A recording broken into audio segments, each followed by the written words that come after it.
सृष्टिकर्ता उद्धारकर्ता प्रभु कृष्ण मधुर नाम आपण मान समस्त को प्रेम नमस्कार जनाए। नमस्कार प्रभु नाम गौरव हो। आज मैंने ईश्वर वाक्य देखा जड़े आत्मिक स्वामी जीवन रे कि प्रकार चरित्र रहा नितांत आवश्यक अटे। प्रथम विषय जड़े स्वामी नितांत जाना आवश्यक अटे जे से होउछंती परिवार जड़े नेता लीडर। जदि मैंने ईश्वर वाक्य देखू प्रथम करंती 11:3 पद सेठा लिखा जाए किंतु ख्रीष्ट जे प्रत्येक पुरुषर मस्तक स्वरूप एवं पुरुष जे स्त्रीर मस्तक स्वरूप व ईश्वर जे ख्रीष्टर मस्तक स्वरूप यह तुम मैंने जान बोली मोहर इच्छा।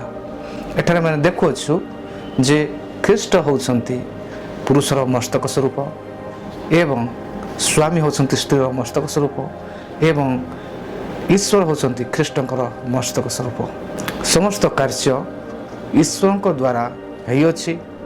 आउ आम जो देखू जे प्रकार मत्स्य जल बिना बंची पारे ना, गछलता मृत्तिका बिना बंची पारती ना, से प्रकार मनुष्य मध्य ईश्वर बिना बंची पारे ना।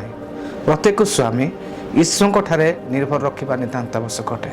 जे प्रकार ख्रीष्ट मंडलीर एवं पुरुषर मस्तक स्वरूप एवं जो समस्त दायित्व तांकर थिला समस्त दायित्व को से उत्तम भाव तुलैले एवं मंडली आशीर्वाद कारण हेले, से प्रकार स्वामी मध्य मस्तक स्वरूप हो स्त्री को से आशीर्वाद कारण हेबे एवं स्त्रीर समस्त जत्न नेबे। सेथिपाई जने स्वामी यह जानिबा दरकार जे से जने लीडर अटंती, से जने नेता अटंती। निजर स्त्रीर निजर परिवार समस्त नेतृत्व भार ताहांकु दिया जाई अछि। ईश्वर को द्वारा ताहा से प्राप्त होई अछंती।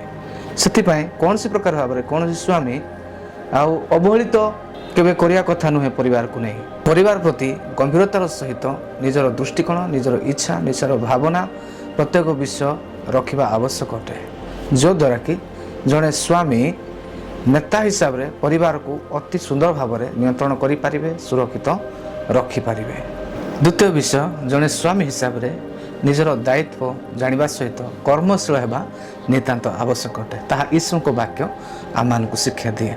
आमने जदि देखो आदि पुस्तक 2:15 पद सेठा लिखा जाए, पुनि सदाप्रभु परमेश्वर से मनुष्य को नहीं एदन उद्यान को सुसज्जित और रक्षा करने नियुक्त कले। एठारे मैंने देखुछु सदाप्रभु परमेश्वर मनुष्य को निजर प्रतिमूर्ति और निजर सादृश्य निर्माण कले एवं मनुष्य को से एदन उद्यान रे रखिले जे प्रकार से सुसज्जित एवं सुरक्षित रखिबे। सेहीपरि परमेश्वर जिते परिवार को देउछंती, परिवार होउछि गोटे एदन उद्यान सदृश्य। परिवार को सुसज्जित एवं सुरक्षित रखिबा जने स्वामीर यह जानिबा नितांत आवश्यक अटे।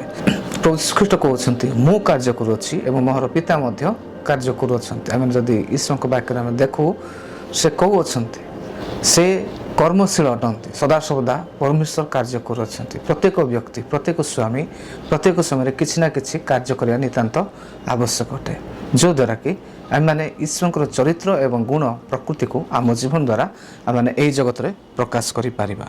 प्रथम तिमोथी 5:8 पद लिखा जाए, किंतु जदि कहीं अपना आत्मीय विशेष अपना परिवार तत्व न निए से विश्वास मत अस्वीकार करियछि आउ से अविश्वासी ठारू मध्य अधम अटे।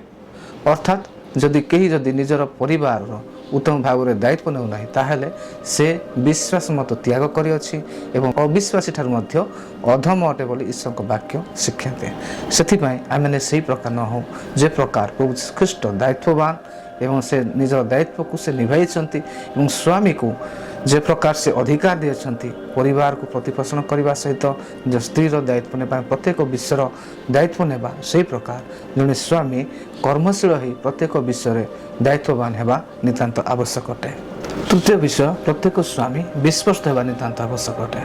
परमेश्वर वाक्य आम शिक्षा दिए जिते आम बह करुँ से समय आम नियम स्थापन करुँ परमेश्वर सहित। प्रत्येक स्वामी यह जानिबा दरकार जिते आप बह बंधन में बांधी होती निज स्त्री सहित आप परमेश्वर सहित नियम करुँचे आपण ख्रीष्ट भली कार्य साधन करेंगे। माथ्यू 5:28 पद लिखा जाए, किंतु मु तुम कहूँ जे कि कौन स्त्री प्रति काम भाव में दृष्टिपात करे से ताहा संगे मने मने व्यभिचार कलाणी। अर्थात जिते माने ଏହି ଜଗତରେ ଅଛୁ ଆମମାନଙ୍କର ବାକ୍ୟ ଆଧାରିତ ଜୀବନ ଯାପନ କରିବା ନିତାନ୍ତ ଆବଶ୍ୟକ ଅଟେ, ଯଦ୍ୱାରା କି ଆମେମାନେ ଆମ ପରିବାରରେ ଆଶୀର୍ବାଦ ଆଣିପାରିବା। ଏଠାରେ ଯେ ପ୍ରକାର ଲେଖାଯାଏ, ଜଣେ ସ୍ୱାମୀ ଯେତେବେଳେ ସେ ବିବାହ କରୁଅଛି ସେହି ସମୟରେ ସେ ନିଜ ସ୍ତ୍ରୀ ନିକଟରେ ବିଶ୍ୱସ୍ତ ରହିବ ଏବଂ କୌଣସି ପ୍ରକାର ଭାବରେ ଅନୈତିକ ସମ୍ପର୍କରେ ସେ ଆଉ କେବେ ଆସିବ ନାହିଁ, କାରଣ ତାହା ଈଶ୍ୱରଙ୍କ ନିକଟରେ ଘୃଣୀୟ ବିଷୟ ଅଟେ ଏବଂ ଈଶ୍ୱର ତାହା ଘୃଣା କରନ୍ତି। ସେଥିପାଇଁ ନିଜ ସ୍ତ୍ରୀ ନିକଟରେ ସେ ବିଶ୍ୱସ୍ତ ରହିବ ପ୍ରତ୍ୟେକ ବିଷୟରେ ଏବଂ ସେ ଖ୍ରୀଷ୍ଟଙ୍କ ସଦୃଶ ନିଜର ସ୍ତ୍ରୀ ପାଇଁ ସେ ଗୋଟେ ଉଦାହରଣ ହେବ। ଚତୁର୍ଥ ବିଷୟ, ଜଣେ ସ୍ୱାମୀ ନିଜ ସ୍ତ୍ରୀକୁ ସମ୍ମାନ କରିବା, ସମାଦର କରିବା ଏବଂ ତା ସହିତ ଜ୍ଞାନର ସହିତ ବାସ କରିବା ନିତାନ୍ତ ଆବଶ୍ୟକ ଅଟେ। ଆମେ ଯଦି ଈଶ୍ୱରଙ୍କ ବାକ୍ୟରୁ ଦେଖୁ, ପ୍ରଥମ ପିତର 3:7 ସେଠାରେ ଲେଖାଯାଏ ଏହି ପ୍ରକାରେ, ହେ ସ୍ୱାମୀମାନେ ତୁମମାନଙ୍କ ପ୍ରାର୍ଥନାରେ ଯେପରି ବାଧା ନ ଜନ୍ମେ ଏଥିନିମନ୍ତେ ସ୍ତ୍ରୀମାନଙ୍କୁ ଅପେକ୍ଷାକୃତ ଦୁର୍ବଳ ପାତ୍ରୀ ଓ ଆପଣାମାନଙ୍କ ସହିତ ଜୀବନ ରୂପ ଅନୁଗ୍ରହ ଦାନର ସ୍ୱାଧିକାରିଣୀ ଜାଣି ସେମାନଙ୍କୁ ସମାଦର କର, ପୁଣି ଜ୍ଞାନରେ ସେମାନଙ୍କର ସହିତ ବାସ କର। ଏଠାରେ ଆମେ ଦେଖୁଅଛୁ ଯେ ପରମେଶ୍ୱର ବାକ୍ୟ ଶିକ୍ଷା ଦିଏ ଯେ ସ୍ତ୍ରୀ ହେଉଛି ସ୍ୱାମୀର ଅନୁଗ୍ରହ ଦ୍ୱାରା ଈଶ୍ୱରଙ୍କ ଠାରୁ ଦାନ ଅଟେ, ଆଉ ସ୍ତ୍ରୀ ହେଉଛି ସ୍ୱାମୀଙ୍କ ପାଇଁ ଆଶୀର୍ବାଦର ଦାନ ଅଟେ। ଆଉ ପରମେଶ୍ୱର ସ୍ତ୍ରୀଙ୍କୁ ସ୍ୱାମୀ ନିକଟରେ ଦିଅନ୍ତି, ଯଦ୍ୱାରା କି ସେମାନେ ପରିବାରକୁ ଆଗକୁ ବଢ଼େଇବେ ଏବଂ ନିଜର ପରିବାରକୁ ସେମାନେ ଗଠନ କରିବା ସହିତ ପରମେଶ୍ୱରଙ୍କର ଇଚ୍ଛା, ଯୋଜନା ଏବଂ ତାଙ୍କର ପରିବାରଭୁକ୍ତ ପ୍ରେମକୁ ଅନ୍ୟମାନଙ୍କ ନିକଟରେ ପ୍ରକାଶ କରିବେ। ସେଥିପାଇଁ ପରମେଶ୍ୱର ନିଜର ଅନୁଗ୍ରହ ଦ୍ୱାରା ଜଣେ ସ୍ୱାମୀକୁ ସ୍ତ୍ରୀ ଦେଇଥାନ୍ତି। ଆଉ ଏହି ବାକ୍ୟରେ ଆମେ ଦେଖୁଅଛୁ ଯେ ପ୍ରକାର ପ୍ରାର୍ଥନାରେ କୌଣସି ବାଧା ନ ଜନ୍ମେ ସେଥିପାଇଁ ପ୍ରତ୍ୟେକ ସ୍ୱାମୀ ଆଉ ନିଜର ସ୍ତ୍ରୀ ସହିତ ସମ୍ମାନ ସହିତ ବାସ କରିବା ନିତାନ୍ତ ଆବଶ୍ୟକ ଅଟେ ଏବଂ ନିଜର ସ୍ତ୍ରୀକୁ ମଧ୍ୟ ସେ ଜ୍ଞାନର ସହିତ ତା ସହିତ କଥା ହେବା ନିତାନ୍ତ ଆବଶ୍ୟକ ଅଟେ, କାରଣ ଏହା ଆମକୁ କହୁନାହିଁ କିନ୍ତୁ ପରମେଶ୍ୱରଙ୍କ ବାକ୍ୟ କହୁଅଛି।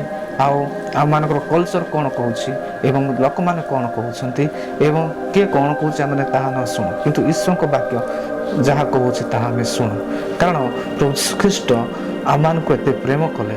କେବଳ ଯେ ପ୍ରେମ କଲେ ତାହା ନୁହେଁ, କିନ୍ତୁ ଆମର ଭ୍ୟାଲୁ ଗୁଡ଼ିକ ସେ ବୁଝିଲେ, ଆମର ମୂଲ୍ୟ ଗୁଡ଼ିକ ସେ ବୁଝିଲେ। ସେହି ପ୍ରକାର ସ୍ତ୍ରୀର ମୂଲ୍ୟ ବୁଝିବା ସ୍ୱାମୀର ନିତାନ୍ତ କର୍ତ୍ତବ୍ୟ ଅଟେ। କୌଣସି ସ୍ୱାମୀ ଯଦି ନିଜର ସ୍ତ୍ରୀକୁ ସେ ଇଣ୍ଟେନ୍ସନାଲି କିଛି କଥା କହୁଛି ଯାହାକି ହାର୍ଶଲି ଏବଂ ବହୁତ କଠିନ ଶବ୍ଦ ଗୁଡ଼ାକ ଅଟେ, ତାହେଲେ ଯେତେବେଳେ ସେ ପ୍ରାର୍ଥନା କରେ ସେସବୁ ପ୍ରାର୍ଥନା ମଧ୍ୟ ପରମେଶ୍ୱର ଶୁଣିବେ ନାହିଁ। ଏହା ଈଶ୍ୱରଙ୍କ ବାକ୍ୟ ଆମମାନଙ୍କୁ ଶିକ୍ଷା ଦିଏ। ସେଥିପାଇଁ ଆମମାନଙ୍କ ପ୍ରାର୍ଥନାରେ ଯେ ପ୍ରକାର କୌଣସି ବାଧା ନ ଜଣେ, ସେଥିପାଇଁ ନିଜ ନିଜ ସ୍ତ୍ରୀଙ୍କୁ ଆମେମାନେ ଜ୍ଞାନର ସହିତ ଆମେମାନେ କଥା ହେଉ ଏବଂ ଜ୍ଞାନର ସହିତ ତାଙ୍କ ସହିତ ବାସ କରୁ। ତା ସହିତ ଆମେ ଯେ ପ୍ରକାର ସମ୍ମାନ ପାଇବା ପାଇଁ ତାଙ୍କଠାରୁ ଚେଷ୍ଟା କରୁଛୁ, ଆମେ ମଧ୍ୟ ନିଜେ ସେମାନଙ୍କୁ ସମ୍ମାନ କରୁ। ନିଜ ନିଜ ସ୍ତ୍ରୀକୁ ଆମେମାନେ ପ୍ରଭୁଙ୍କର ଚରିତ୍ର ଦ୍ୱାରା ଆମେମାନେ ତାଙ୍କ ପାଇଁ ଉଦାହରଣ କାରଣ। ପଞ୍ଚମ ବିଷୟ, ଜଣେ ସ୍ୱାମୀ ପ୍ରେମିକ ହେବା ଆବଶ୍ୟକ ଅଟେ। ଏଫେସୀୟ 5:25 ଏବଂ 26 ଲେଖାଯାଏ, ସ୍ୱାମୀମାନେ ଖ୍ରୀଷ୍ଟ ଯେପରି ମଣ୍ଡଳୀକୁ ପ୍ରେମ କଲେ ତୁମେମାନେ ମଧ୍ୟ ସେହିପରି ଆପଣା ଆପଣା ସ୍ତ୍ରୀମାନଙ୍କୁ ପ୍ରେମ କର।